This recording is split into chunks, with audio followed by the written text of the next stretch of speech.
América Virtual somos expertos en tecnología y consultoría de negocios. Nuestro principal objetivo es ayudar a nuestras empresas a redefinir sus procesos utilizando nuevas tecnologías, orientadamente a través de servicios y herramientas que nosotros proporcionamos para toda su transformación digital. En América Virtual trabajamos como socios de nuestros clientes, los acompañamos en los proyectos, usamos la última tecnología, .NET, Java, BI, contamos con un gran plantel de profesionales. En definitiva, el objetivo de nuestro cliente es el nuestro y buscamos entregar el mejor producto. Nuestros valores son adaptabilidad, compromiso con la calidad, colaboración y trabajo en equipo, foco en el cliente y respeto en las relaciones laborales, personales y comerciales. Los resultados nos avalan. Hemos incrementado nuestra nómina un 30% en estos 2 meses y más de 30 proyectos en curso.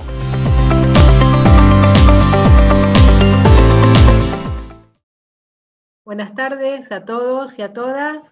Bienvenidos y gracias por acompañarnos en esta nueva entrega del ciclo de charlas organizado por Sadio. En esta oportunidad vamos a presentar una temática muy interesante y con disertantes exclusivos para nosotros, para nosotras. Y bueno, la temática es equidad en los sistemas de toma de decisiones basados en inteligencia artificial, qué medir y cómo. Nuestros expositores, la doctora Vanina Martínez y el doctor Ricardo Rodríguez, y el moderador, el doctor Javier Blanco. Bueno, como en las charlas anteriores, yo les voy a dar la palabra para que comiencen, y nos están siguiendo mucha gente desde el canal de YouTube de Sadio, así que una vez finalizada la charla, nos van a poder, durante la charla, nos pueden hacer preguntas, que nosotros las vamos anotando, las vamos tomando, y después Javier las va a pasar a los expositores. Así que bueno, Vanina, Ricardo, Javier, gracias por estar acá con nosotros en Sadio, y les doy la palabra. Bueno, muchas gracias, Sandra. Realmente para mí es un gusto volver a estar en Sadio, como quien dice, ¿no? Volver a compartir un espacio de trabajo con los amigos y amigas de la Sadio y ver esta... Nada, y poder moderar esta mesa tan interesante y tan relevante para las cuestiones que hay que pensar en el presente, ¿no? La inteligencia artificial es una tecnología ubicua que ha llegado para transformar una cantidad de cuestiones, y la pregunta por la ética es una pregunta recurrente y de difícil abordaje, me parece, porque requiere especificidades y conocimientos que no siempre están todos compartidos. Pero bueno, hoy tenemos el gusto de tener a 2 personas acá. Una de ellas las conozco personalmente, la otra no, Vanina. Gusto, Vanina, conocerte por este medio. Así que les voy a presentar realmente 2 investigadores que trabajan en esta área de manera muy interesante. Presento primero a Vanina, que es doctora en Ciencias de la Computación por la Universidad de Maryland y que hizo su postdoctorado en Oxford. Y al igual que Ricardo también, ambos son docentes de la Facultad de Ciencias Exactas y Naturales de la Universidad de Córdoba, y ambos investigadores también del Instituto de Ciencia de la Computación, que sigue dirigiendo Cebu Chitel todavía, no sé si la última vez que estuve todavía era así, pero no sé si cambian los tiempos. Bien, estuve ahí alguna vez en el instituto, que creo que cuando inauguró, es más. Bueno, un gusto que estén ambos aquí. Ambos también trabajan en la materia ética e inteligencia artificial, dictan en la facultad ahí en Exactas, y su doctorado también estuvo asociado al tema de inteligencia artificial, ¿no? El caso de Ricardo, que creo que es quien va a exponer, trabajó también sobre la cuestión de modelos lógicos para razonamiento bajo incompletitud e incertidumbre. Y también ambos participan del SHELAC, que no sé qué es, en realidad, no conozco el SHELAC, después nos cuentan, y de la campaña muy interesante y muy relevante, Stop Killer Robots, ¿no? Que realmente es una de las cuestiones que supongo hoy van a poder exponer. Entonces, bueno, sin más, los dejo con Ricardo, que creo que es quien va a exponer esto, y después compartiremos un diálogo entre todas y con lo que puedan ir aportando también de las preguntas en el YouTube. Adelante, Ricardo. Bueno, primero que nada, gracias por la invitación. Para mí es un gusto poder hacer esta presentación. Déjeme que comparto la pantalla. De lo que vamos a estar hablando hoy, esencialmente es de cuestiones de cómo medir la equidad en los sistemas de toma de decisiones basados en IA. Con Vanina hace tiempo que estamos preocupados esencialmente porque la toma de conciencia de las cuestiones que están involucradas detrás de los sistemas de inteligencia artificial, que de alguna manera rompen o irrumpen en las cuestiones éticas.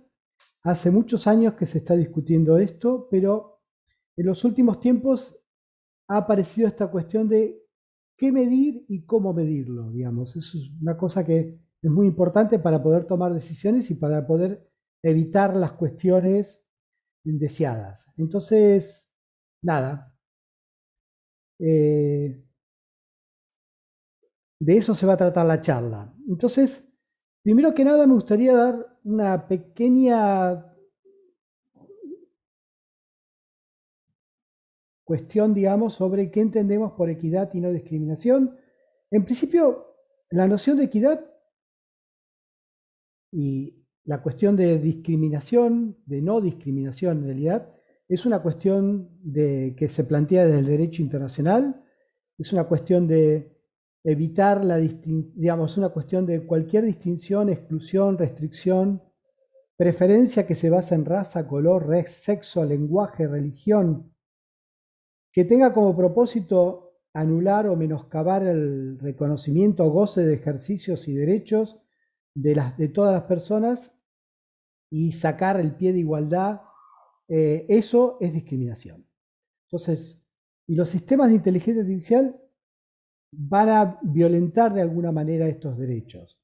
Entonces, hay derechos individuales y de grupos, y lo que uno trata de hacer es preservar la inclusión y la diversidad, entendidos como claves para asegurar que los sistemas de inteligencia artificial de alguna manera no perpetúen discriminación, especialmente en grupos marginados y invisibilizados. Los resultados de discriminación pueden ser intencionales o no, y en general vamos a discutir eso, que surgen del diseño y desarrollo de los sistemas de inteligencia artificial. Entonces, de alguna manera lo que vamos a discutir es, bueno, cómo evitarlo. Existen muchas regulaciones que tratan de salvaguardar la equidad y evitar la discriminación. Aquí algunas de las más importantes, esencialmente de la Ley de Derechos Humanos que plantea la Comunidad Europea, para evitar, esencialmente, muchas de las que están planteadas aquí tienen que ver con las tecnologías digitales. Por supuesto, la Ley de Derechos Humanos es muy anterior, digamos, pero esencialmente aplicada al derecho a las cuestiones digitales. Bueno, algunas están pormenorizadas aquí.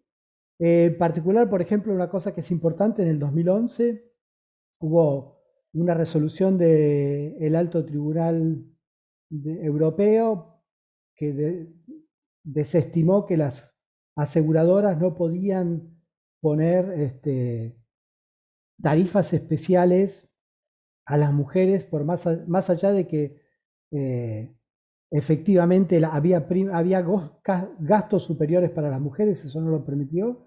Existe en Europa la reglamentación general de datos personales, la regulación general de datos personales, que en general se usa como en todas partes del mundo, se usa como un ejemplo. Y ahora hay una discusión sobre IA confiable que se viene planteando desde hace varios años en Europa, y que también hace un mes atrás sacó un último documento.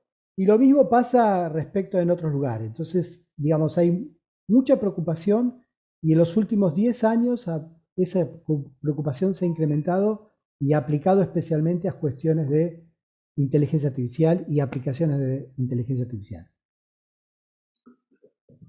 Entonces,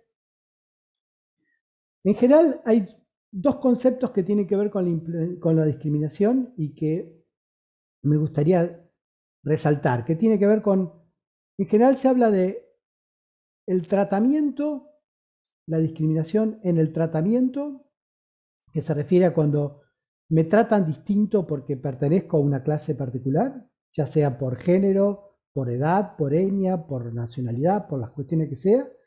Y otra cuestión distinta es cuando hay un resultado, un impacto discriminatorio, dispar. O sea, cuando me dan el resultado de que me den un crédito o un subsidio, me discrimina por mi membresía a una clase. Y esencialmente esto tiene que ver con si me discriminan en el proceso o me discriminan en los efectos, esencialmente. Y en general esta diferenciación se debe a que los tratamientos o las formas de evitarlo tienen que ser diferentes. Por ejemplo, el trato desigual en Estados Unidos está prohibido ofrecer servicios diferenciados a personas desfavorecidas. O sea, no se puede plantear mayores costos, tratar distinto a la gente porque venga de barrios desfavorecidos o de clases que en principio tienen menos capacidad, ganan menos dinero o por las razones que sea. Un ejemplo muy particular que ha generado bastantes discusiones es, no se puede hacer promociones por ZIP, por el código ZIP de localización. Como le decía antes, el Tribunal Supremo evitó que las aseguradoras discriminaran por género, y esto fue un planteo muy interesante. Esto tiene que ver con trato desigual. Impacto desigual, por ejemplo, en Estados Unidos hay un caso muy, muy curioso de una empresa, una cadena de pizzerías que requería a los solicitantes de trabajo que tuvieran certificado de estudio de escuela secundaria completada. Y claro, como los negros no terminan, eso hacía automáticamente que el impacto era que los negros no eran contratados. Entonces, hubo una resolución por la cual se impidió eso. Y hay muchas razones para que impactos dispares se produzcan. Simplemente pueden ser por el tipo de datos que estoy usando, por la etiqueta en que están planteados los datos, la forma en que se utilizan estos datos y a veces el hecho de que uno pueda privilegiadamente tener acceso a atributos protegidos. Eso vamos a discutir bastante. En todas las transparencias, que después las voy a dejar a disposición de Sadio por si alguien lo quiere tener acceso, en todas las transparencias aparece abajo una referencia bibliográfica que, bueno, los que estén interesados en ahondar en el tema, recomiendo que miren. Entonces estamos en esta cuestión de impacto desigual y trato desigual, y en principio los algoritmos en general pueden generan predicciones o decisiones, pueden generar discriminación, y muchas veces para evitarlo el concepto que aparece es la idea de atributos protegidos o sensibles versus no protegidos y sensibles. Y la idea central que está por detrás de esto es que los atributos no protegidos son los que deberían permitir generar la predicción o la toma de decisión. Los atributos protegidos no deberían ser tomados en cuenta o no deberían hacer la diferencia.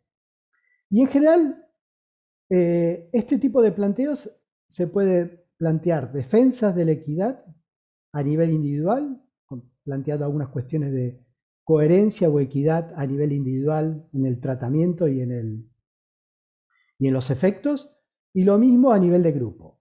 Entonces uno está hablando de que uno lo que quiere es tener paridad estadística, porque ahí la discriminación tiene que ver con la pertenencia y muchas veces con la cuestión estadística de presuponer que es porque alguien pertenezca a un grupo, entonces estadísticamente es propenso a cierta particularidad. Por ejemplo, un ejemplo típico que ocurre con las empresas contratadoras de trabajo es que presuponen que una mujer en edad de parir va a tener, probablemente tenga hijos. Entonces, estadísticamente, como puede tener hijos, entonces se la discrimina por esa posibilidad. Entonces, bueno, nada, ese es el ejemplo, digamos. Entonces, bueno, uno lo que quisiera hacer es evitar estas cuestiones, evitar este tipo de discriminaciones producidas por los sistemas de decisión automáticos. En general, uno quiere de alguna manera equiparar o evitar este tipo de discriminación con dos objetivos diferentes. Uno puede ser porque uno tiene un grupo protegido que tiene mayor utilidad o igual utilidad, pero por razones de los clasificadores los consideran, los ponen en más baja prioridad. ¿Sí? Un ejemplo es la prueba de admisión a la universidad, que otorga mucho más bajo puntaje a los solicitantes económicamente desfavorecidos, que vienen de escuelas más pobres, ¿sí? A pesar de que tienen un rendimiento académico muy alto y que efectivamente, si fueran admitidos, tendrían una buena performance. ¿Okay? Eso es un caso en el que quiero evitar, quiero saltar esa discriminación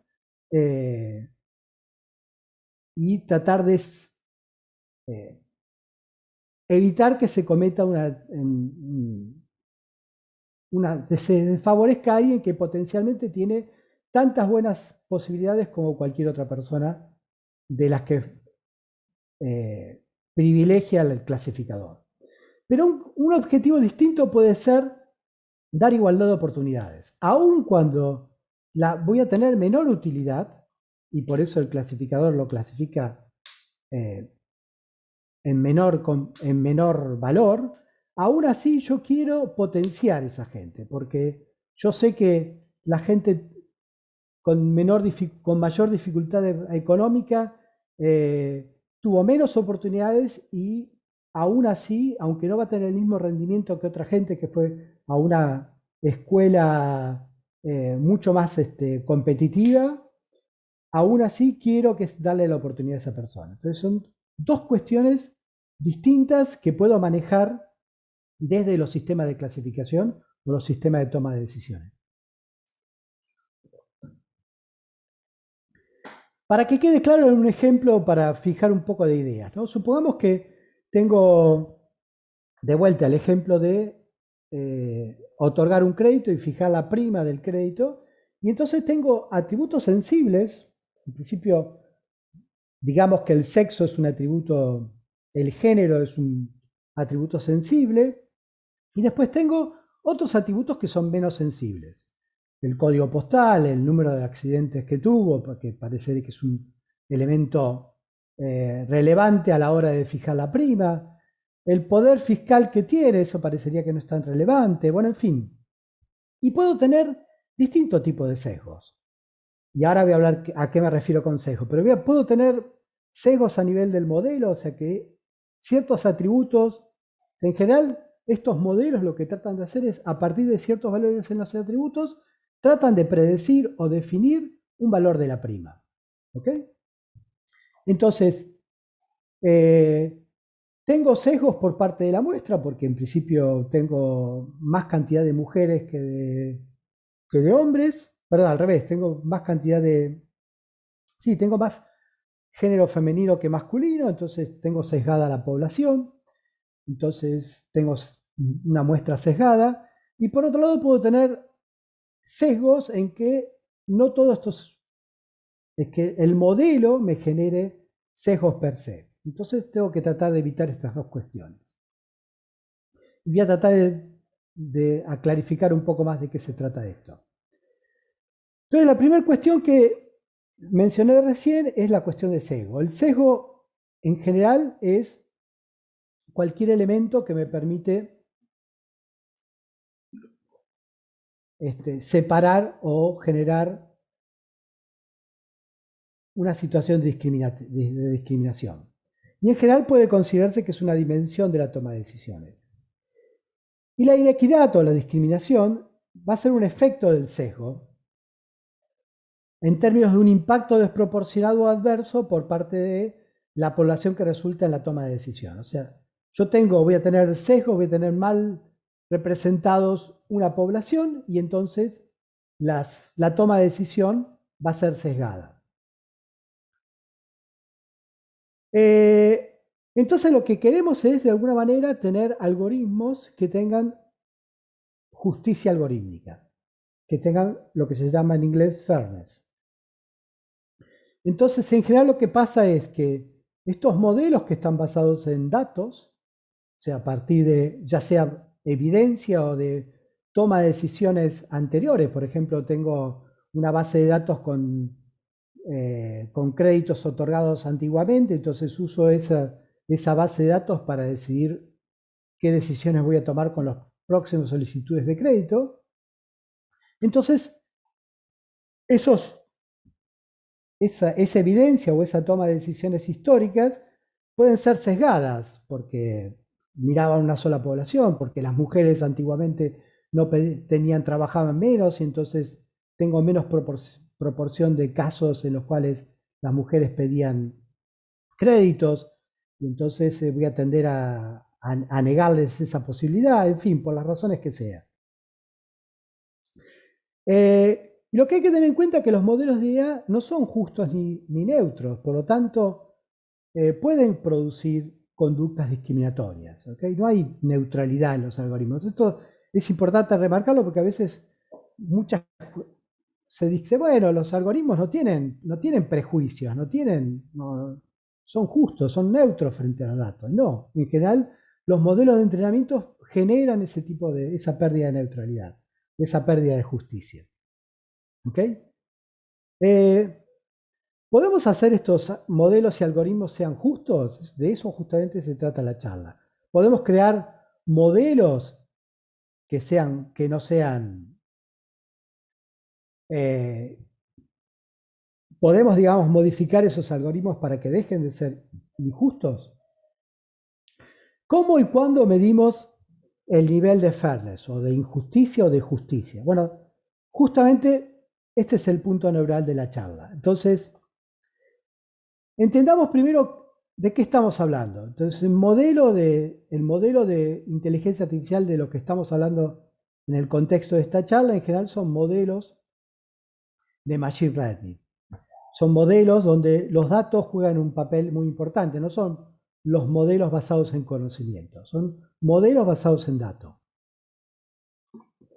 Y el esquema esencialmente es, yo tengo datos, hay un preprocesamiento de los datos, entonces los datos son etiquetados, son simpleados, son limpiados, hay muchos procesos que se hacen sobre los datos, y una vez que ese proceso se terminó, entonces se los doy un algoritmo de machine learning para que produzca a su vez un modelo de predicción. Entonces tengo un proceso que justamente ajusta a partir del modelo de machine learning con los datos, ajusto, minimizo determinadas cuestiones y entonces genero un modelo que ¿qué me permite este modelo predictivo? Bueno, ahora voy a tener un dato, un caso que no usé para entrenamiento y entonces me va a poder permitir tomar una decisión. Le otorgo el crédito, no se lo otorgo, le otorgo una prima de determinado valor, le doy una prima de menor valor, en fin, para lo que sea. ¿Ok? En cada una de estas etapas se puede producir inequidad y en cada una de estas etapas tengo que de alguna manera medir el fairness, tengo que medir el grado de discriminación que se produce. Entonces, por ejemplo, si lo que quiero generar es un modelo para evaluar currículums de posibles interesados en un trabajo particular, en un empleo ofrecido, entonces en general, bueno, el modelo original puede ser que para un CEO de una empresa tenga pocos hombres y tenga muchos hombres y pocas mujeres. Entonces, ¿cómo hago para, de alguna manera, que el modelo no sea injusto con la valorización de las mujeres, por ejemplo? Y si eso lo puedo resolver, no solo a nivel de enriquecer los datos que tenía originalmente, si tengo pocos datos, tendré que ver cómo puedo hacer enriquecerlo. También, ¿cómo hago para que el algoritmo no sesgue su selección a partir de los datos que tenía? Y a veces puedo potenciar el modelo de alguna manera. O a veces desde el post-procesamiento puedo hacer varias cosas. Hay muchas cosas que se pueden hacer. Aquí en este paper que está aquí abajo hay varias propuestas en cada una de estas instancias. Veamos un ejemplo de qué significa menor equidad y más equidad. Entonces, una situación típica es sin restricciones de discriminación, no pongo ninguna restricción. Entonces, ¿qué va a pasar? En igualdad de condiciones, la salida del modelo difiere según el género. O sea que si no pongo ninguna restricción, lo que puede pasar es que el modelo sea injusto, según el género, otorgue o no un beneficio. Un trabajo, una selección de trabajo, un crédito o lo que sea. En ese caso, el resultado es que hay discriminación por sesgo, por género, y entonces eso ahí, el único límite que uno puede poner es el límite legal. ¿Okay? Si uno quiere evitar ese tipo de discriminaciones, hay distintas situaciones que se pueden plantear. Entonces, una posibilidad es lo que se llama el enfoque inconsciente, el unaware, que esencialmente lo que dice es, bueno, tomo lo que son atributos protegidos, que mencionaba antes, o delicados, esos atributos no se los muestro al sistema en el entrenamiento. Esos atributos no los escondo. Entonces, soy inconsciente respecto de esos atributos. Entonces, el género no va a ser una entrada para la generación del modelo. ¿Cuál es el problema? ¿Cuál es el límite con eso? Bueno, que a veces otro tipo de atributos tienen correlación con el género, entonces igual el modelo en sí mismo igual me genera sesgo. ¿Ok? A pesar de que no le mostré el género, igual hay otros atributos que me inducen predecir cuál es el sesgo. Entonces, dadas esas dificultades, otros enfoques son los modelos que se llaman aware, que son los modelos conscientes, que no uso el modelo, los atributos protegidos no los uso estrictamente para entrenar, pero sí los uso para controlar qué tipo de resultado me da el entrenamiento. ¿Ok? Entonces, de alguna manera, ajusto los promedios y el problema que puede tener eso, el límite que puede tener eso es que puede traer algún error del modelo, o sea, porque priorizo alguna salida respecto de otra, y entonces alguien se puede quedar no conforme con eso, digamos, ¿no? Otro problema que se suele generar, otra solución, es la calibración. A veces quiero ecualizar algunos grupos, los quiero ponderar respecto de otros, porque como decía antes, quiero hacer una discriminación positiva, por decirlo de alguna manera, entonces le quiero dar mayores posibilidades a ciertos grupos protegidos, como se hizo ahora, por ejemplo, con la ley de empleo trans, ¿no? Entonces se fuerza cierta priorización. Una cosa parecida se puede hacer, estoy recalibrando, estoy cambiando las probabilidades a priori. Bueno, entonces genero cierta paridad forzada, digamos, entre distintos grupos. Y esto a veces también puede traer errores. En general se plantean tres medidas principales para esto. La paridad demográfica, que esto de alguna manera lo que me plantea es, frente a una contratación, los distintos grupos tienen la misma probabilidad de ser contratados. O sea, están igualmente representados los grupos, digamos. Paridad predictiva, distintos grupos van a tener la misma performance, ¿sí? Porque ambos tienen la misma probabilidad de que se los contrate. Y después tengo probabilidades ecualizadas. Frente a las mismas cualificaciones, entonces obtengo iguales resultados. ¿Okay? Entonces, estos son distintos planteos, distintas formas, distintas métricas para tratar de evitar las discriminaciones. Bueno, esto es un cuadro, no lo voy a hacer hincapié, digamos, si quieren mirar después las transparencias, no voy a hacer hincapié sobre esto, pero digamos, en todo esto hay una cuestión interesante que se ha planteado muy recientemente, que es, si uno quiere priorizar todas estas cuestiones, paridad demográfica, paridad predictiva y probabilidad ecualizada, todas esas las quiero equiparar, hacerlas jugar conjuntamente, no se puede. Hay un teorema de imposibilidad que dice que todas juntas no se puede, tiene que ser de a una. ¿Ok? Entonces, de alguna manera eso me plantea la imposibilidad de que garantizar equidad completa, entre comillas, no es posible a veces desde el punto de vista matemático. Entonces hay que entrar en juego algunas otras cuestiones más cualitativas y las soluciones cuantitativas no pueden ser completas. ¿De acuerdo? Entonces, ¿cómo diseñamos algoritmos justos? Bueno, en general lo que uno quiere es algoritmos que me aseguren confianza. Yo quiero que la persona que los use o la persona que es sujeto del resultado de aplicar un sistema de inteligencia artificial, ya sea porque se le otorga un crédito o un beneficio, lo que sea, confíe en el sistema. ¿Okay? Y para poder ganar confianza hay que desarrollar métodos que me permiten inspeccionar los datos, los algoritmos, los modelos y los resultados. ¿De acuerdo? Esto, de vuelta, esencialmente de eso estamos hablando. Entonces, estas situaciones me tienen que permitir cuestionar el proceso de razonamiento de los sistemas. Lo que vamos a discutir ahora es cómo hacemos ese proceso de cuestionamiento.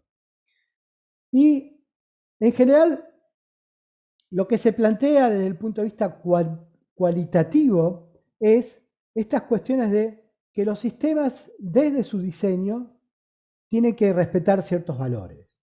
Y para lograr eso, los sistemas tienen que tener la capacidad de rendir cuentas, la A viene de accountability, tienen que ser transparentes, tienen que poder dar explicabilidad, o sea, tienen que poder explicar por qué dieron el resultado, por qué otorgaron o no otorgaron un crédito, y tiene que ser responsable, tiene que haber cierta responsabilidad, alguien tiene que ser el responsable de este tipo de situaciones. ¿Ok? Entonces, en tanto y cuanto se dé cuenta de estos ATER, de estas cuestiones, entonces los sistemas van a ser confiables. ¿De acuerdo? Entonces, los sistemas tienen que ser capaces de explicar y justificar sus decisiones. Debemos comprender las formas en que los sistemas están tomando las decisiones. No solamente tengo que tener explicaciones, sino que se tiene que entender cómo están funcionando, qué cosas están tomando en cuenta. Y poder ver cómo se gobiernan los datos. ¿Okay? Tenemos que entender el contexto en que se usan estos algoritmos. O sea, no cualquier contexto sirve en estos algoritmos. En general, hay ciertas herramientas, métodos y aplicaciones. En general hay muchos métodos técnicas para poder evitar los sesgos, lo que se llama reweighting, repesado de los datos, evitar los bias, los sesgos por modelos de adversidad, que son los modelos de redes neuronales que están funcionando muy bien, remover el impacto dispar, penalizar los sistemas injustos. Hay varios modelos que se plantean, que en la literatura existen, y estos métodos se van incorporando. Hay muchas herramientas ahora muy interesantes que voy a dar un poco más de detalle ahora. Google tiene una herramienta que se llama WhiteIF. Todas estas herramientas que estoy mencionando son herramientas son plataformas abiertas, de uso abierto, con lo cual es muy interesante, digamos, y su uso es bastante extendido. Hay muchas herramientas y cada una de esas herramientas en principio se plantean como de propósitos genéricos, pero hay que tener mucho cuidado, como vamos a discutir. Hay muchas aplicaciones en las cuales es necesario tomar en cuenta el uso de estas herramientas para evaluar fairness, pero no en todas las aplicaciones se puede usar las mismas herramientas. ¿Qué hacen estos sistemas? Esencialmente lo que hacen es toman la base de datos, toman el modelo de entrenamiento y a veces toman el algoritmo para generar los modelos. Con todo eso, evalúan el código y generan una evaluación, un test de fairness y dan ciertos resultados. Dicen, este modelo pasó o no pasó, es fairness o no es fairness, y en algunos casos proponen algoritmos para evitar, para superar el modelo de discriminación, y algunos modelos tienen situaciones de visualización, digamos, son interactivos, y entonces permiten visualizar. Entonces uno puede modificar la base de datos, equilibrar la base de datos, sesgar, tirar algunos datos de la base de datos para ver si eso mejora el fairness. Y en general estas son herramientas que usan los desarrolladores antes de sacar al mercado el producto, digamos, ¿no? El modelo que van a comercializar. Consideraciones en general: esas herramientas en general se integran al proceso de construcción, los desarrolladores lo usan y ayudan a mejorar las pruebas de equidad y en general ayudan a mitigar los resultados de inequidad. ¿Cuál es el riesgo que existe? En general, muchas de estas herramientas las usan gente que no siempre lo usan los desarrolladores, muchas veces lo usan gente que, digamos, que no son los que están evaluando el producto, pero no que son los desarrolladores en sí mismos. Entonces, hay consideraciones, se malinterpretan los resultados, los métodos aplicados no son los mejores, se utilizan correctamente, y entonces generan a veces una especie de certificación defectuosa. Hay que tener cuidado con ese tipo de cosas. En general, las evaluaciones que existen, este artículo que está aquí abajo es muy interesante y recibió, digamos, un artículo que recibió en la Conferencia Internacional sobre Computabilidad y la interacción entre computadora y humanos. Recibió el premio al mejor paper, digamos, y esencialmente lo que hace es evalúa las seis más importantes plataformas de fairness, las toolkits de fairness, y evalúa cuáles son sus ventajas y sus desventajas. Y esencialmente me gusta comentar esto porque si alguno de ustedes tiene oportunidad o la necesidad de evaluar una de estas plataformas, estos elementos que voy a comentar van a ser importantes, digamos. Y lo que se evalúa es la funcionalidad, la facilidad de uso y el contexto. Bueno, esto es un poco cuáles son las librerías más conocidas, quiénes son sus creadores y qué tipo de métricas tiene, qué hacen y qué no hacen. Y esencialmente hay algunas diferencias. Por ejemplo, Finance 360, que es la de IBM, en general no solo tiene algoritmos para evaluar y para testear el fairness, sino que además tiene algoritmos muy interesantes para mitigar el problema. ¿Okay? Entonces uno puede modificar el entrenamiento de datos, puede modificar el algoritmo y puede verificar el resultado de la predicción. En cambio, Audit AD, que es de una empresa que trabaja en contratación de personal y que evalúa, está preocupado por algunas otras cuestiones, digamos, ¿no? Y Fair Learning, que es la de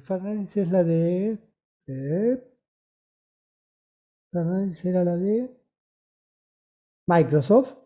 La de Microsoft está preocupado esencialmente por el daño, por el resultado, por el impacto, digamos. Entonces ellos, por ejemplo, tratan de evitar hablar de bias, de sesgos. ¿Ok? Y en general los ejes de evaluación son: ¿qué tan amigables son los sistemas? ¿Qué tan accesibles son? ¿Cuál es la curva de aprendizaje? ¿Y cuál es la complejidad para entenderlo y para usarlo? ¿Y a quién está orientado? Si está orientado al desarrollador, si está orientado para el usuario del sistema, para el evaluador del sistema. También la otra cuestión son rasgos que tienen que ver con la herramienta. ¿Cuál es su cobertura? ¿Sirve para todo el ciclo de vida de desarrollo del modelo? ¿Solo sirve para evaluar el modelo? ¿Solo sirve para evaluar el algoritmo elegido? ¿O solo sirve para evaluar el sesgo, los datos de entrenamiento? Y por otro lado, el contexto, si son adaptables, si es fácil de adaptación a mi metodología de trabajo, En general uno tiene una metodología de trabajo y quiere saber si se va a adaptar fácilmente. Si lo puedo integrar fácilmente, o sea, vamos a ver ahora esas cuestiones un poco más en detalle.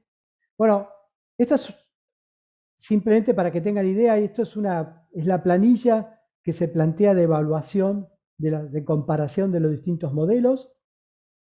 No voy a entrar en detalle obviamente en esto. Y acá hay una explicación, pero digamos, una cosa interesante es que el Furnace 360, que es el modelo de IBM, que es uno de los más recientes, es el que en general tiene un nivel de aceptación más alto en la comunidad, digamos. Tiene muchas métricas, tiene implementados muchos modelos de evaluación, muchos modelos de mitigación, funciona para muchos modelos de entrenamiento. Eso sí, no da soporte a modelos de regresión, eso es un problema, digamos.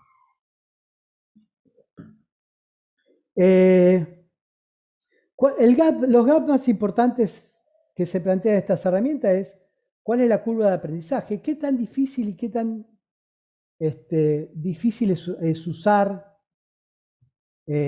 aprender a usar este tipo de herramientas. En general, a veces uno está apurado por aplicar este tipo de modelos, entonces usar un modelo como el que plantea, el que tiene Google, es complicado porque implica usar toda una serie de cuestiones de la plataforma de TensorFlow, y entonces eso hay modelos más rápidos. Hay veces que los modelos tienen mucha sobrecarga de información, implica entender muchas cosas. Cuando dan los resultados dan mucha información, y a veces uno es un neófito y no necesita, lo que necesita saber es si pasó o no pasó los tests. Entonces, pero a veces se sobresimplifica, digamos, el resultado. Si necesito traducir, si la audiencia es no técnica, a veces la información que se otorga son para audiencia técnica.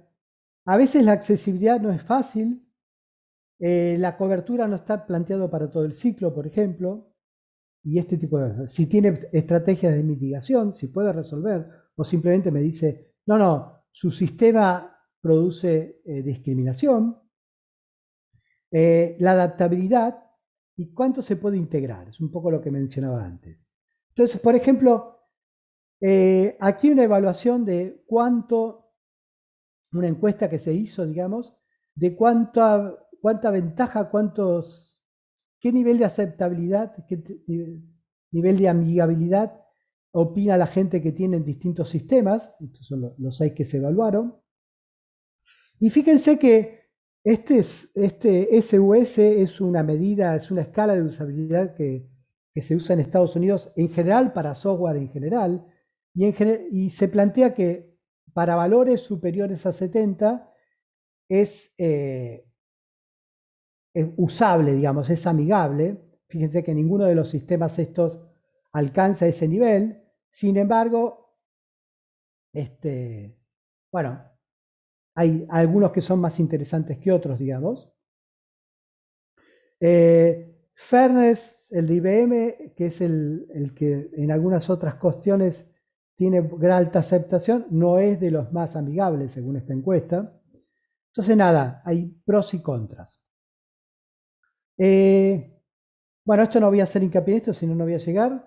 No todos los modelos tienen mitigación, hay veces, y la gente se queja de eso porque no simplemente quieren resolver el problema, simplemente quieren saber si el modelo discrimina o no discrimina, quieren poder ver si pueden superar, cómo resolver que su modelo no respeta una ley de antidiscriminación. Entonces hay cuestiones técnicas que requieren ser resueltas. Si el modelo me dice pasa o no pasa, no me alcanza. Sobre todo si invertí mucho tiempo en el desarrollo de mi modelo. Hay cuestiones de integración que son interesantes. La integración de un kit a un flujo. Yo tengo una metodología de trabajo. ¿Se va a integrar fácilmente? ¿No se va a integrar fácilmente? En general, por ejemplo, What If, que es el de Google, tiene una baja puntuación en la evaluación que les mencionaba antes. Y una parte de desafío de integración tiene que ver con el requisito de cargar el conjunto de datos fuera del área, fuera de la empresa. Eso es un problema muy serio que tienen varios de estos modelos que son plataformas abiertas, que requieren que de alguna manera uno saque los datos por fuera de la corporación. Y eso a veces es una limitación muy fuerte, digamos, indeseable. Entonces, por ejemplo, What If permite, digamos, quedarse con los datos localmente, pero, digamos, de alguna manera se violan ciertas seguridades, así que hay que tener cuidado. Si se utiliza herramientas como TensorBoard, la integración se facilita. En fin, uno puede controlar, digamos, la accesibilidad o la inviolabilidad de los datos si uno usa ciertas aplicaciones de TensorFlow. Pero, por ejemplo, Aikitas, que es la de la Universidad de Columbia, creo que es, garantiza que borra los datos que se usan para hacer la auditoría, pero no la auditoría. O sea, la auditoría, ellos se quedan con la auditoría, el resultado de la auditoría, y la guardan documentada. Entonces, en principio, un juez podría requerir ese elemento para una demanda contra el modelo que se utilice. Entonces, nada, entonces por cuestiones corporativas, muchas empresas no están convencidas de usar ese tipo de herramientas, digamos, ¿no? Entonces hay que tener cuidado a la hora de evaluarlas y de querer plantearse estas cuestiones. En general, la otra cuestión es, ¿se puede usar estas herramientas para cualquier modelo que uno genere? Para cualquier... Bueno, en principio las propias empresas dicen que no. Y yo creo que hay que estar atento a esas cuestiones y hay que tomarlas en cuenta, digamos. Algunas son más potentes que otras. El modelo de TensorFlow y el ambiente de TensorFlow es muy interesante y es muy integrable con esa metodología de trabajo, pero sin embargo, Fairness 360, que es el modelo de IBM, es un modelo mucho más versátil y ofrece mucho más cobertura. Entonces, bueno, hay que tenerlo en cuenta a la hora de elegir uno u otro. Conclusiones. Con la creciente atención de las cuestiones de ética, es importante que cualquier kit de ética sea accesible, utilizable y adecuado para su propósito. Esto hay que tenerlo en cuenta. Es muy importante cerrar la brecha entre metodologías en la academia y su aplicación al contexto de la industria. O sea, muchas de estas plataformas que he mencionado han tratado de salvar esta cuestión. Hay muchas metodologías que nacieron en la academia y están implementadas y escaladas en alguna de estas plataformas, pero haría falta que aún se implementaran más y hay que hacer inversión en la academia, eso es inevitable, digamos. La otra cuestión es que hay que generar conciencia en los profesionales de la industria para que efectivamente identifiquen estas cuestiones y entiendan que hay que tratar de identificar los problemas de sesgos y hay que tratar de mitigarlos. Los sistemas, cada vez más por cuestiones legales y por cuestiones sociales, van a requerir que se cometan menos injusticias. Entonces es bueno que empecemos a tomar conciencia de este tipo de cosas, digamos, ¿no? Bueno.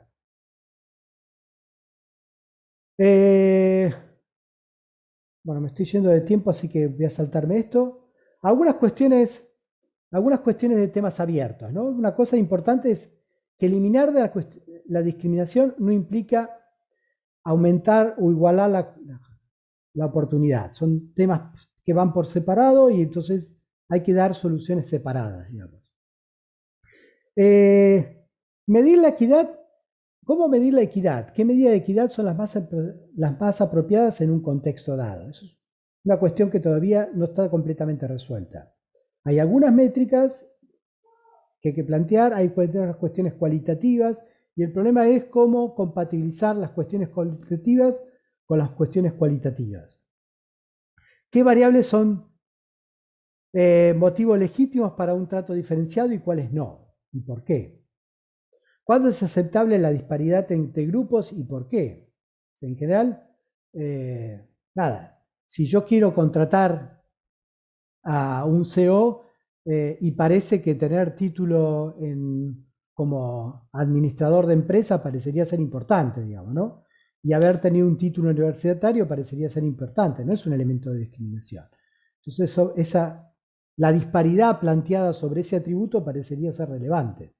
¿Okay? Entonces, bueno, pero hay casos en los cuales no está tan claro eso. Bueno, la equidad debería consistir en maximizar la igualdad de probabilidades para obtener algún beneficio o minimizar los daños a los grupos menos favorecidos. Al hacer compensaciones, deberíamos tomar decisiones, considerar los daños y los beneficios impuestos dentro del contexto de toma de decisiones y también los que enfrentan los sujetos a la decisión en otro contexto, este tipo de cosas que habría que considerar. ¿Qué relevancia deben tener las injusticias pasadas, las futuras y las intergeneracionales? ¿Cómo evalúo ese tipo de cosas? Bueno, con esto espero haberlos interesados en el tema. Muchas gracias por todo. Aquí algunas referencias y bueno, quedo abierto a las preguntas. Bueno, muchísimas gracias, Ricardo, por tan clara exposición.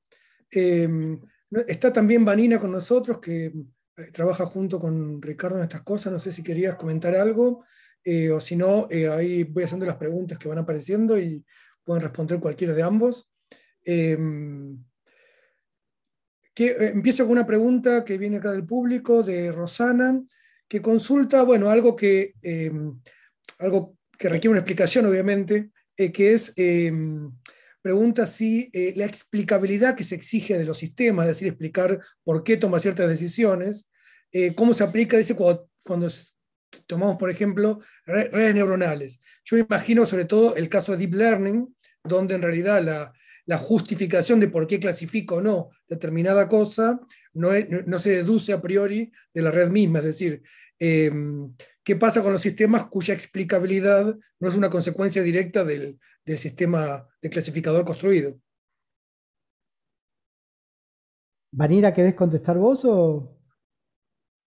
Bueno, disculpen que no tengo la cámara prendida, pero se me cortó internet y estoy con los datos del teléfono. Es una muy buena pregunta y tiene varias respuestas, varios ángulos. Una cosa que a nosotros nos gusta definir un poco más en profundidad, digamos, es la diferencia entre interpretabilidad y explicabilidad. Las dos son propiedades que se les están requiriendo a este tipo de sistemas. La interpretabilidad, digamos, es lo que tiene que ver justamente con si podemos comprender el modelo subyacente. Y en ese caso, estos sistemas, como dice Rosana, estos sistemas, por ejemplo, los de Deep Learning, son muy complicados de poder interpretar, aún para quienes los desarrollan. Hay modelos de inteligencia artificial que están más del lado de los basados en conocimiento, por ejemplo, pero también de Machine Learning, que tienen un alto grado de interpretabilidad, que permiten al desarrollador, al menos, entender por qué se dan ciertas salidas del sistema. Por otro lado, tenemos lo que es la explicabilidad. La explicabilidad no tiene que ver con los desarrolladores, sino con el usuario final del sistema, y tampoco tiene que ver con el modelo subyacente de inteligencia artificial, sino que el sistema tenga la capacidad de darnos una explicación como lo haría un humano en esa situación. Digamos, con la misma lógica con que lo haría un ser humano que está tomando esa misma decisión. Y ese es un problema de cualquiera de los sistemas de inteligencia artificial que tenemos nosotros hoy, tanto de los que son basados en datos como los de representación de conocimiento. poder entregar explicaciones que un usuario lego pueda entender. ¿Sí? No fórmulas matemáticas, no reglas lógicas, sino algo que sea adecuado para que esta persona entienda por qué se está tomando esa decisión y no otra. Pero bueno, las dos son preguntas abiertas y hay mucho avance que se está haciendo en estos últimos años, sobre todo en interpretabilidad en Machine Learning, para tratar de agregarle, ya sea capas que puedan hacer más interpretables los modelos, como por afuera, digamos, de la caja negra, o modificar los modelos para que se haga más evidente o explícito cuáles son las features que efectivamente están incidiendo en las decisiones que se toman. Sí, excelente, excelente la explicación. Ahí después yo tengo algo para comentar de eso, pero antes, Sandra pregunta si las herramientas que planteaba Ricardo son complementarias o excluyentes una de otra. Algunas son complementarias, algunas son excluyentes. Por ejemplo, algunos no cubren todo el modelo, todo el ciclo de vida. Algunas solo se pueden ejecutar llevando los datos a la plataforma, entonces eso en general algunas empresas no quieren saber nada con eso. En general, sí, algunos no cubren todos los modelos de aprendizaje, entonces algunos solo hacen modelos de redes neuronales, no hacen regresión, hacen cierto tipo de clasificadores. Nada, entonces es difícil, digamos. Esencialmente es eso. Yo te intercambio una preguntita mía. Parte de lo que se habla de los sesgos y de las dificultades que eso trae, algunas son dificultades que ya existieran en los modelos estadísticos usuales, digamos, ¿no? Y otras posiblemente sean nuevas. Es decir, el vínculo entre la vieja estadística y la nueva estadística, si se quiere, o la nueva versión de los modelos generales estos, puede tener diferencias. ¿Hay alguna cosa que se puede distinguir ahí, digamos, de los viejos sesgos y de sesgos específicos de este tipo de realizaciones? No, en general, a veces hay un ejemplo muy divertido, a mí me resulta muy divertido. Había una ONG en Estados Unidos que tiene que ver con discriminación a nivel de juicios. A nivel, hay jueces que esencialmente evalúan la libertad condicional. Entonces evalúan si alguien saca o no libertad condicional. Entonces, durante muchos años esta ONG hizo evaluación estadística por el cual determinó que si uno pedía la libertad condicional antes de que el juez almorzara, tenía más probabilidades de que se la negaran a después del almuerzo. O sea, entonces decía, no, entonces en principio era propenso, sugería que hubiera un sistema, que la decisión fuera sustentada o soportada por un sistema automático para evitar, como los sistemas no tienen hambre, no se cansan, tipo de cosas, era mejor tener un sistema. Entonces a partir de eso apareció Coma, que es un sistema que usan en Estados Unidos usan este tipo de jueces para evaluar si permite o no, para tener una segunda opinión, por decirlo de alguna manera, sobre permite o no una libertad condicional. Y resulta que esta misma ONG termina criticando los sesgos que produce el sistema automático, porque al final terminaron siendo más graves, sobre todo porque los jueces delegan directamente en el sistema de inteligencia artificial la decisión, ni siquiera pueden hacer retrospección, porque si la ONG le decía, bueno, cuando comes, antes de comer tenés que hacer más esfuerzo para no ser discriminador, en principio puedes hacer un esfuerzo, pero aquí no hay ningún esfuerzo que pueda hacer porque no es transparente lo que hace el sistema. Otra cuestión muy clara es que estos sistemas, estos modelos que se entrenan con datos, si los datos son sesgados, entonces muy probablemente el resultado del entrenamiento, si no se pondera, si no de alguna manera no se equipara, no se trabaja, resulten sesgados, resulten discriminadores, digamos. Eso es así. Agrego entonces una pregunta ahí de Rosana, que de nuevo, que me parece que va en esta misma dirección, ¿no? Leo. Dice que, sí, que parecería que la equidad y el trato diferenciado, justificado, disparidad aceptable, etcétera, perdón, son subjetivos, dice, ¿no? Entonces, ¿quién define el marco regulatorio para que se haga justicia, ¿no? en los casos? Es decir, ¿de dónde viene, cómo es la interacción, supongo, entre los que desarrollan el sistema y el marco conceptual en el cual se determina qué es justo y qué no?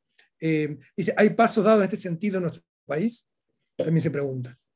Por ahí, sí. Marina, ¿querés contestar vos?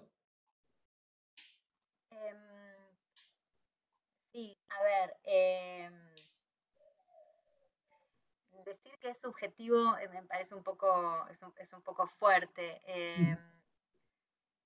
A ver, desde el punto de vista técnico, en realidad a nosotros, como desarrolladores de este tipo de sistemas, no nos debería preocupar tanto cuáles son estos criterios, sino poder proveer las herramientas para cualquier conjunto de criterios que se defina que tiene que ser analizado.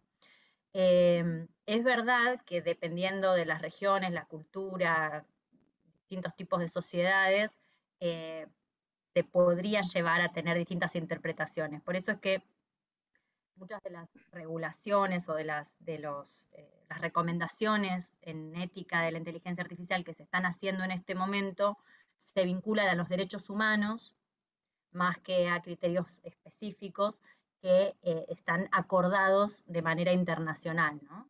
Y que van, digamos, por encima de las leyes nacionales que uno pueda tener o de las interpretaciones nacionales o regionales o culturales que uno pueda tener de estos criterios. No sé si con eso respondo lo que quería preguntar, lo que estaba preguntando Rosana. En nuestro país, bueno, nosotros dentro de lo que son marcos regulatorios, lo único que tenemos en este momento son las cuestiones que tienen que ver con el manejo y uso de datos personales. ¿Sí? No tenemos ningún tipo de regulación, ni siquiera en borrador, creo, de cuestiones que tienen que ver directamente con el uso de estos sistemas y que planteen algún tipo de aproximación a equidad algorítmica, ¿no? Así que, bueno, en la Comunidad Europea ya existe un borrador de un marco regulatorio donde se basa en los derechos humanos, pero hacen un fuerte hincapié en diferenciar los sistemas que son de alto riesgo para sectores y funcionalidades o poblaciones de alto riesgo, ¿no? Y tienen que, por supuesto, definen ellos dentro de la Comunidad Europea lo que significa eso. No sé, Ricardo, si querés decir algo más. Sí, una cosa que es importante, digamos, es justamente, más allá de los criterios que se usen para ponderar o privilegiar o de alguna hacer discriminación positiva, que supongo que eso va la pregunta, están estas cuestiones cualitativas que mencionamos antes. Transparencia es un elemento que te permite poner claramente sobre la mesa cuáles fueron esos criterios. Entonces cualquiera los puede cuestionar, ese es el punto. O sea, si uno da cuenta, si uno hace accountability, si uno puede dar cuenta, si estos sistemas dan cuenta de por qué hacen determinadas decisiones o por qué hacen determinada sugerencia, entonces de alguna manera quedan plasmados los criterios y entonces uno los puede cuestionar, los puede criticar y en tal caso puede decir, no, esto no es el tipo de discriminación positiva que había planteado, esto es una discriminación inaceptable o lo que sea. Y de todas maneras, la otra cuestión es, por detrás de estos sistemas está la cuestión de responsabilidad. Entonces, se supone que si uno legislara o propusiera algún tipo de regulación, la responsabilidad finalmente recae en alguien que va a evaluar si esa discriminación, ese sentido planteado de ese marco regulatorio estuvo bien o mal, digamos. Yo para polemizar un poquito con eso, con lo que decían recién Vanina y Ricardo, es una pregunta esta también. Vos, Ricardo, creo que dijiste algo como que no existe una cosa como que los algoritmos son objetivos, ¿no? Volviendo al mismo tema, o sea, como que efectivamente incorporan sesgos que están tanto en los datos como en la manera en que se presentan los datos. Y recién Vanina decía algo así como que, dijo algo así como que, bueno, los criterios se definen en algún lado y los desarrolladores y desarrolladoras en realidad implementan cualquier criterio, ¿no? Como una especie de, los desarrolladores sí somos o sí seríamos objetivos. Yo creería que no sé si se puede pensar así o si efectivamente también el desarrollador, la desarrolladora misma necesitan comprometerse con los criterios de alguna manera, ¿no? Si la objetividad tampoco es posible ahí. Es decir, dado que son tantos los sesgos posibles, el desarrollo mismo implica un análisis de los sesgos o no. O uno podría realmente tener el criterio, los criterios como una externalidad. No es lo que quise, no es lo que quise decir, Javier, coincido completamente con vos. A ver, el proceso de diseño de cualquier cosa implica tomar decisiones sobre distintas alternativas. Y indudablemente en esa toma de decisiones hay sesgos, ¿no? Sesgos que vienen de nuestra propia cultura, nuestra propia educación, sesgos de omisión, hay miles de sesgos asociados al razonamiento humano. Entonces, cualquier cosa que nosotros hagamos va a estar sesgada. No, lo que yo quise decir es que estas herramientas que plantea Ricardo están pensadas para que uno pueda chequear independientemente de los criterios que se usen de base, ¿no?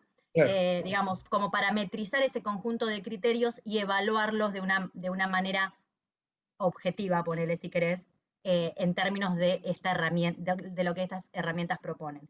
¿Sí? Pero de vuelta, todo lo que nosotros diseñamos, que por eso es importante tener en cuenta que un sistema de inteligencia artificial no es más que un sistema de software. Está bien, es un sistema de software que hace cosas distintas, que hace cosas parecidas a las que nosotros hacemos, pero en el fondo es un sistema de software que está pensado, diseñado, implementado y usado por humanos, ¿no? Entonces, en cada uno de esos puntos hay un montón de sesgos y de decisiones que nosotros tomamos que afectan a cómo se va a comportar ese sistema una vez que entra en el mundo real, ¿no? No, perfecto, claro, porque a mí me parecía eso, ¿no? Inclusive viendo que tanto que ustedes dos están en ese curso de ética en inteligencia artificial, supongo que, dado que lo dan en la facultad, supongo que para programadores, programadoras, entonces me parece como muy importante justamente eso, ¿no? Que el propio diseño está continuamente en tensión con los principios éticos, políticos, culturales que vamos trabajando o sea, que son parte de la aplicación que se está desarrollando, ¿no? Y como bien decía, me parece que eso está en todo el proceso. Sí, sí, de hecho, algunas de estas herramientas plantean desde el momento del diseño, yo también lo comenté eso en la presentación, digamos, desde el momento del diseño, que se plasme, digamos, en la documentación, cuáles fueron las decisiones que se tomaron, ¿sí? Y en principio, la idea de que la gente tome conciencia, los diseñadores tomen conciencia de estas cuestiones éticas, es para que se tomen en cuenta estas cuestiones en el momento del diseño. Entonces, ¿qué tipo de datos estás eligiendo? ¿Cómo tendrías que evaluar, evitar que los datos estuvieran sesgados o no? ¿Qué tipo de algoritmos?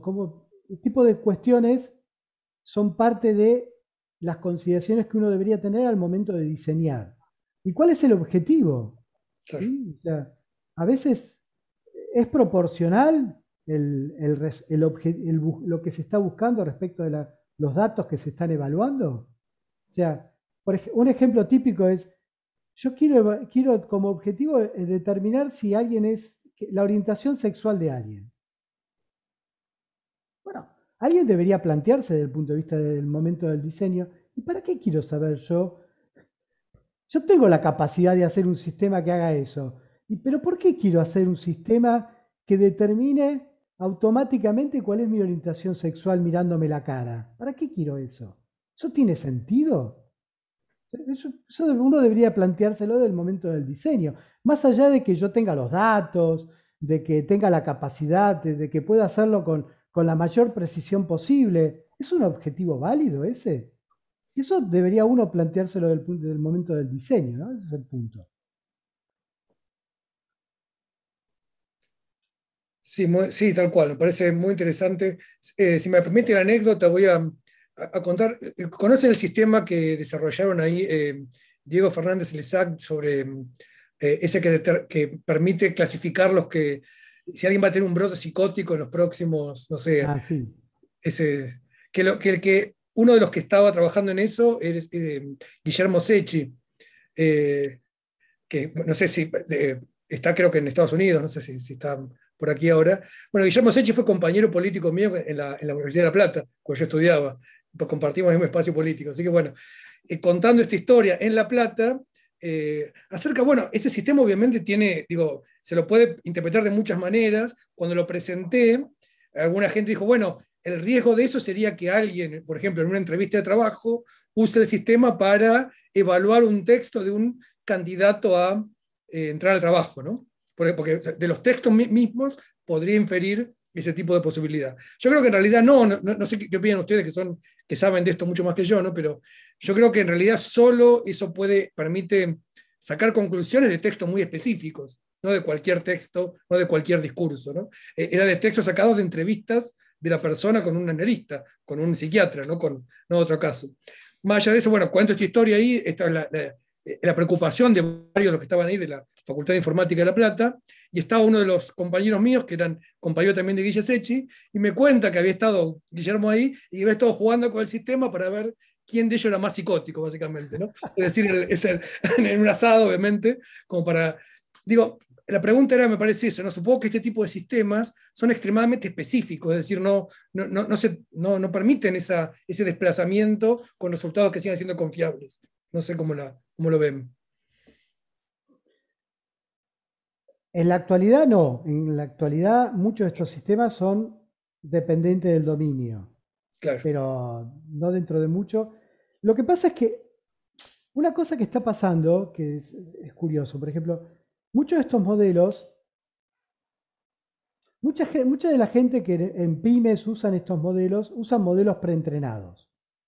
Claro. Y cuando uno usa modelos preentrenados, uno pierde mucho de la capacidad de, digamos, de controlar el sesgo. O sea, lo que uno esencialmente puede hacer es ver si pasa o no pasa test. No puede hacer mucho más porque los datos originales no los tiene. No, se lo puede decir es, bueno, no, para la aplicación que yo voy a usar, este modelo preentrenado me genera sesgos, no lo puedo aceptar. Solo puedo medirlo. Porque yo no voy a tener los datos de preentrenamiento en general. Yo compro el enlatado. Y a veces no se puede evitar. A veces, por ejemplo, GPT-3, que es este modelo de generación de textos automáticos, es un modelo preentrenado que lo que uno hace es agrega conocimiento de un dominio en particular que uno tiene, que son pocos datos comparado con lo que entrenó, para que genere textos de, no sé, por ejemplo, yo soy un periodista científico y quiero que me genere documentos periodísticos, me ayude a generar notas periodísticas para dominio científico. Entonces yo le doy ejemplos en base a lo que estaba preentrenado para dominio genérico, yo le doy para el dominio específico de física o de computación o de lo que sea. Bueno, pero si estaba sesgado, si tenía sesgos, si cada vez que le hable de un musulmán me va a poner la palabra bomba en el medio, bueno, no voy a poder hacer nada, digamos, ¿no? O sea, aún cuando quiera hablar de los avances científicos de los iraníes, automáticamente me va a decir que son terroristas. Por decir un ejemplo. Claro, sí. Entonces, es inevitable ver alguna de estas cuestiones. ¿Y eso se puede medir, Ricardo? ¿Se puede medir ese sesgo? Estos modelos estas plataformas que contaba yo, sí, miden ese tipo de cosas. ¿Sí? Uno las parametriza y las mide. ¿Okay? Eso es parte del trabajo que hacen estas plataformas. no es trivial, porque de alguna manera uno les tiene que poner conocimiento, no es que algunas métricas sacan, pero digamos, requieren cierto nivel de conocimiento del dominio, digamos, por uno. Si no, en general lo que puede pasar es que esto, lo que te decía antes, si uno los usa y no les da conocimiento del dominio, lo que puede pasar es que te diga, pasó los test, tu modelo no es sesgado, pero no le hiciste las preguntas correctas, digamos, ¿no? Eso te puede pasar. Y dependiendo de la tarea para la cual vos quieras usar el tema, esa pregunta de sesgo o de equidad o del tipo de equidad que estamos buscando puede ser completamente distinta, ¿no? Entonces, no es lo mismo formular estas métricas cuando estamos hablando de un algoritmo de clasificación que puede usar, por ejemplo, un modelo de lenguaje por detrás, cuando lo estamos usando para evaluar un sistema que genera noticias, por ejemplo, ¿no? Que genera texto, ¿no? Usando el mismo modelo de lenguaje por detrás.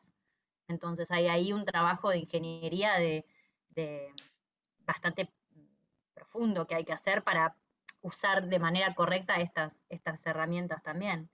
Y me parece muy importante lo que decía Ricardo, porque esa es la tendencia que tenemos hoy del uso de este tipo de sistemas. Cada vez más nosotros usamos sistemas que ya vienen con algún nivel de entrenamiento, porque no es fácil entrenar una red neuronal profunda. O sea, es costoso desde el punto de vista de conseguir los datos y de cómputo, ¿no? Entonces, hay una tendencia de globalización muy grande donde, bueno, uno tiende a usar estos modelos que ya están entrenados y, bueno, corremos el riesgo de quién entrena esos sistemas, con qué datos, con qué garantías de representación estadística, ¿no? Etcétera, etcétera, etcétera.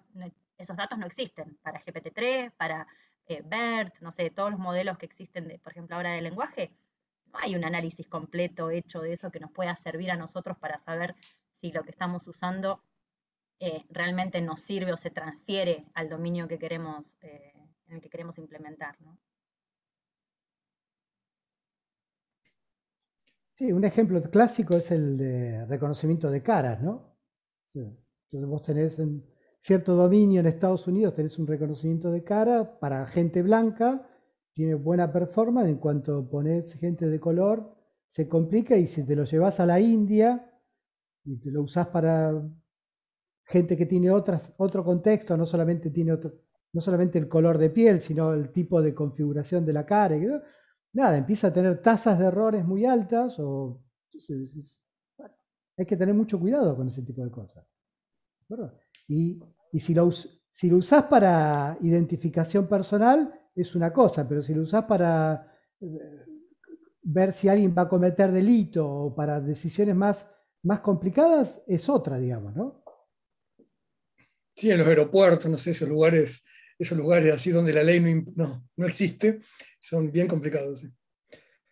No sé, bueno, me parece, no veo más preguntas en el chat, no sé si alguien tiene alguna cosa más para preguntar o para compartir. Realmente muy iluminador las dos charlas, la charla y los comentarios de Vanina también, y realmente nos dejan muchas cosas, muchas preguntas, ¿no? Sí, sin duda. La verdad que me sumo yo también, da para hablar un montón. Y Ricardo, me quedé en una parte que hablabas de la brecha que hay entre la academia y los profesionales de la industria en esto, ¿no?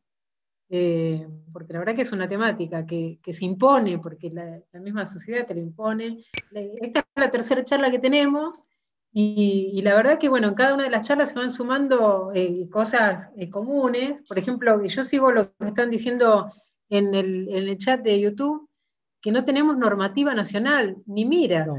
No. No hay ni miras de tener normativa. Y No, eso tenemos que es preocupante, tenemos que empezar a trabajar sobre eso. Nosotros con Vanina participamos de algunas reuniones con gente con algunos senadores, pero después con el cambio de gobierno se pinchó totalmente, digamos. Me parece que es un tema para encarar, sí, sí. Sí, sí. claramente. De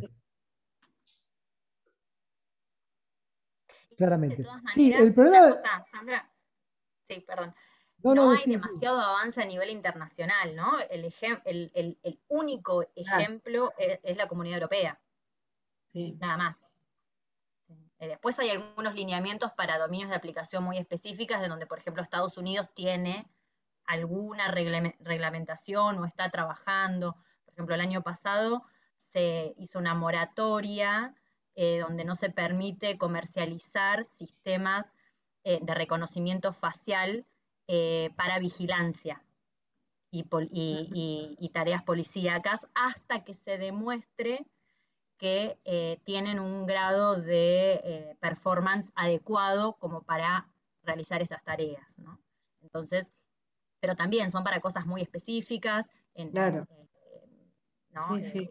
Y en este tipo de países donde también tienen un desarrollo propio muy avanzado que también los lleva a ser un poco los que primerean, ¿no? en estas cuestiones.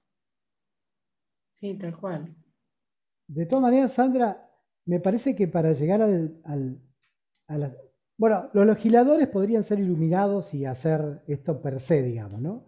Pero tampoco la comunidad. Yo participo de un grupo de Data Science y entonces hasta ahora, esta es la tercera vez que damos el curso con Vanina y hasta ahora no pasábamos de hacer un detalle descriptivo de la situación de inteligencia artificial y ética. Entonces, este cuatrimestre decidimos que había que empezar a discutir las cuestiones de métricas, cómo medir, cómo resolver efectivamente, cómo mitigar el problema, ¿no? No solamente describirlo y plantearlo y tomar toma de conciencia. Entonces, queríamos traer alguna de las personas que trabajan en la industria que haga data science, entonces genere sistemas, sean desarrolladores, y que aplique algunas de estas cuestiones, aunque sea, no sé, esquemáticamente, informalmente. Todos mis amigos que hacen data science, ninguno se plantea la cuestión ética. Yo dije, ¿cómo puede ser esto? No sé cuánta gente de la industria efectivamente se plantea evaluar sus sistemas a ver si son justos o no son justos, ¿no? Que es lo que uno debería plantearse. Si no está claro, y hay muchos sistemas de inteligencia artificial que se comercializan en la Argentina, ¿eh? Hay muchísimos, con desarrollos argentinos. Por eso desde Sadio quisimos en este ciclo de charlas tocar esta temática, porque justamente, como vos decís, muchos ni se lo plantean. Y sabés que en la JAIO del año pasado surgió esta temática y bueno, fue uno de los motivos por los cuales también quisimos hacer el ciclo de charlas, porque surgió en varias exposiciones, pero bueno, entre académicos, básicamente. Entonces dijimos, bueno, nos pareció una oportunidad de brindar este ciclo de charlas abierto y que los profesionales se lo vayan planteando, ¿no? Los profesionales de la industria. Bueno, yo trabajo en el Estado, así que, pero bueno, también, sobre todo en el Estado, ¿no? Que tenemos la protección de los datos de la ciudadanía. Son cuestiones que tenemos que tener en cuenta. Así que los cursos, para ir cerrando el curso que dan ustedes es en la UBA. Sí, ahora es virtual, por razones obvias. Ahora es virtual. Bien.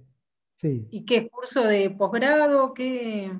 Es un curso de grado y posgrado, pueden tomar gente de grado y posgrado. Sí, bien. Si buscan ética e inteligencia artificial, toda la información está en el campus de Exactas y es abierta, es toda información, están todas las clases y toda la documentación que usamos. Bueno, muchas gracias Ricardo, Vanina y Javier. Gracias a ustedes por la invitación. Gracias. Y un gusto contar con ustedes en este día. Y ahora vamos a ir cerrando entonces nuestra tercera jornada de charla. Invitarlos a todos y a todas a participar, no se olviden de la JAIO de este año, que vuelven a ser virtuales.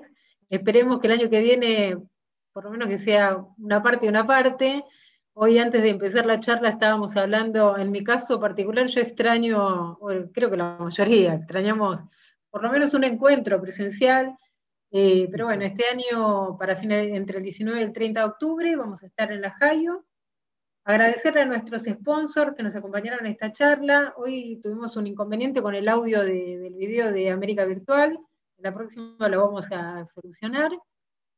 Invitarlos también a que vean los cursos que estamos dando en el campus virtual de Sadio. Tenemos muchos cursos y para el segundo semestre de este año estamos preparando nuevos y también repetir aquellos que tuvimos mucha demanda.